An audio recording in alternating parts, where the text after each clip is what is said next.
देखिए, कल भी हमने लवणीय व क्षारीय मृदा में सुधार पढ़ा था। कल हमने भौतिक सुधार पढ़ा था और आज हम पढ़ने जा रहे हैं रासायनिक सुधार। देखो बच्चों, रासायनिक सुधारक किसे कहते हैं? रासायनिक सुधारक होते हैं जो लवणीय मृदा के सुधार हेतु उपयोग में लाए जाने वाले जो केमिकल होते हैं उन्हें हम क्या कह देते हैं? रासायनिक सुधारक कह देते हैं। ठीक है, जो केमिकल चेंजेस के लिए काम में आ रहे हैं, लवणीय और क्षारीय मृदा के सुधार के लिए काम आ रहे हैं, उन्हें रासायनिक सुधारक कह देते हैं। ये 3 प्रकार के होते हैं। पहला है जल विलय कैल्शियम लवण वाले, एक कम विलय कैल्शियम लवण वाले, एक अम्ल एवं अम्ल उत्पादक। जल विलय कैल्शियम लवण वाले में कौन कौन आ रहा है? कैल्शियम क्लोराइड है, जिप्सम है, फॉस्फोजिप्सम है।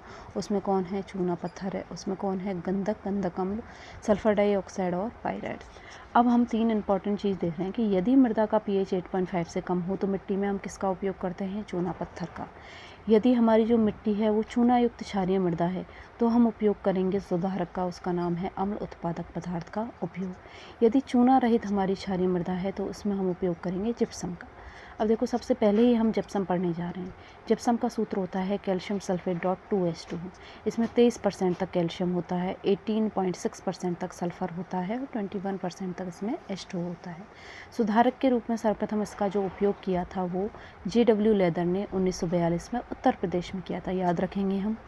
ये सबसे सस्ता सुधारक होता है और इसका कोई भी हानिकारक प्रभाव नहीं होता है, तो यूजुअली हम इसी को यूज़ लेते हैं।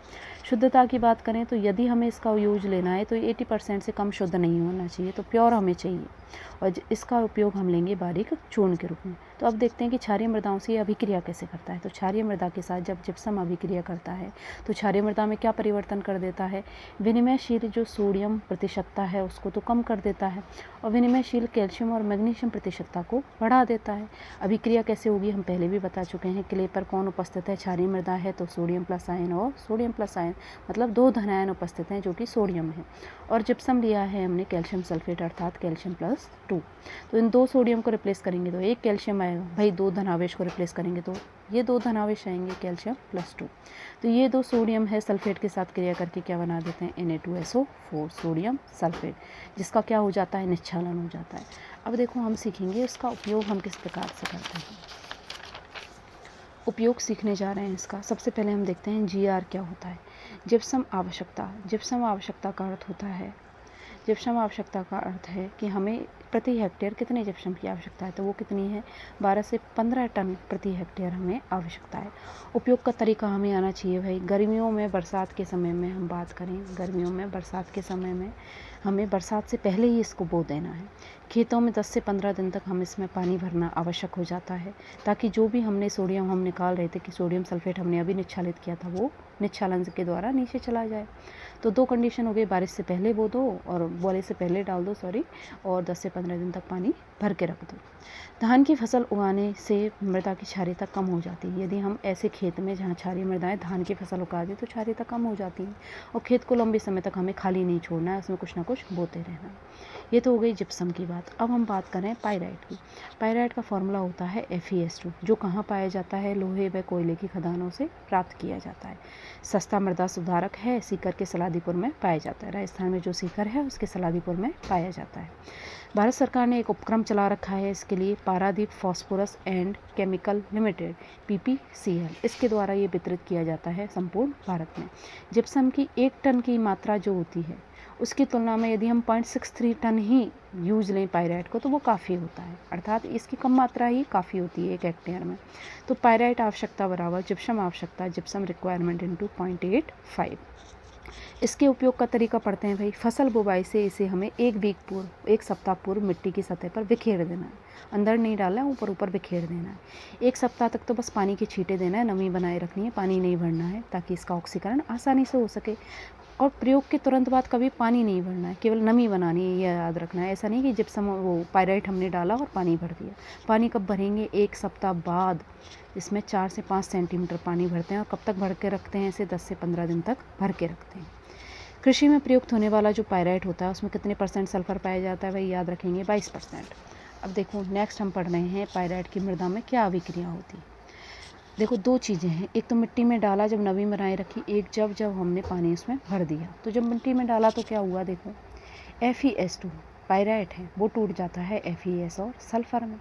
ये FeS जो है हमारा, ये FeS ऑक्सीजन के साथ क्रिया करता है और ऑक्सीजन के साथ क्रिया करके क्या बना देता है? Fe2 O3 मतलब फेरिक ऑक्साइड, और सल्फ़र हमने बाहर निकाल दिया। यही सल्फ़र यदि फर्दर अभिक्रिया करे ऑक्सीजन से तो देखो क्या बना देता है, ये सूक्ष्म जीवों की उपस्थिति में सल्फ़र ट्राई ऑक्साइड बना देता है। देखो केवल समझना चाह रहे हैं हम इसको, और कुछ नहीं है कि किस प्रकार से इसकी अभिक्रिया होती है। अब हमने इसमें क्या किया, खेत में पानी भर दिया। जैसे ही खेत में पानी भर दिया तो वही ऊपर का सल्फ़र ट्राई ऑक्साइड आया, H2O के साथ अभिक्रिया करके H2SO4 बना दिया, सल्फ्यूरिक अम्ल बना दिया। अब मृदा में उपस्थित जो कैल्शियम कार्बोनेट है वो सल्फ्यूरिक अम्ल से अभिक्रिया करता है और कैल्शियम सल्फेट बना देता है, अर्थात एक प्रकार से जिप्सम बना दिया इसने। ये अभिक्रिया करेगा हमारी उस क्ले के साथ जो क्षारीय है जिस पर सोडियम उपस्थित है। ये सोडियम, 2 सोडियम हटेंगे और कैल्शियम आ जाएगा इनके स्थान पर, ये आ गया कैल्शियम। और ये दोनों सोडियम किससे जुड़ जाएंगे, सल्फेट से, Na2SO4। वही उसी की तरह है, जिप्सम की तरह सोडियम सल्फेट बन गया जिसका निच्छालन हो जाएगा। अब बात कर रहे हैं फॉस्फोजिप्सम की। फॉस्फोजिप्सम देखो जिप्सम ही है, बस इसमें क्या है, फ्लोरीन पाई जाती है। इसमें देखो 16% सल्फ़र होता है और 21% कैल्शियम होता है। जिप्सम की तरह ही इसका उपयोग किया जाता है, बस इसका दुष्प्रभाव क्या है, इसमें फ्लोरीन पाया जाता है जो पौधों के लिए जहर है, कुप्रभाव है। गंधक की बात करें, अम्ल और अम्ल उत्पादक वाला जो गंधक है हमारा, ये चूनायुक्त क्षारीय मृदाओं में उपयोग किया जाता है, हम पढ़ चुके हैं। ये इसकी जो अभिक्रिया है उसको हम यदि देखना चाहें तो ये रहा गंधक सल्फ़र, ठीक है। इसका ऑक्सीकरण होगा, ऑक्सीडेशन होगा, इसका सल्फर ट्राईऑक्साइड बन जाएगा, जल के साथ अभिक्रिया होगी, इससे तेजाब मतलब कि H2SO4 बन जाएगा, सल्फ्यूरिक अम्ल। ये सल्फ्यूरिक अम्ल क्रिया करेगा भाई उस क्ले के साथ जिस पर क्या उपस्थित है, सोडियम आयन उपस्थित है। दोनों सोडियम आयन निकल के Na2SO4 बना देंगे, सोडियम सल्फेट बना देंगे जिसका निच्छालन हो जाएगा, और क्ले पर 2 सोडियम के स्थान पर 2 हाइड्रोजन आ जाएगा, ये 2 हाइड्रोजन आ गया। तो हाइड्रोजन आते ही अम्लीय प्रवृत्ति हो गई, अम्लीय प्रवृत्ति होते ही मृदा की पीएच को कम कर देगा। तो जिस क्षारीय मृदा की पीएच ज़्यादा थी उसकी मृदा की पीएच को कम कर देगा और उदासीनता की तरफ ले जाएगा। तो ये हमने पढ़ा है रासायनिक सुधारकों का प्रभाव किस तरीके से क्रिया करते हैं, किस तरीके से यूज़ लिया जाता है। मोस्टली हम जिप्सम और पायराइट को ध्यान रखेंगे, इन्हीं के ऊपर क्वेश्चन बनता है।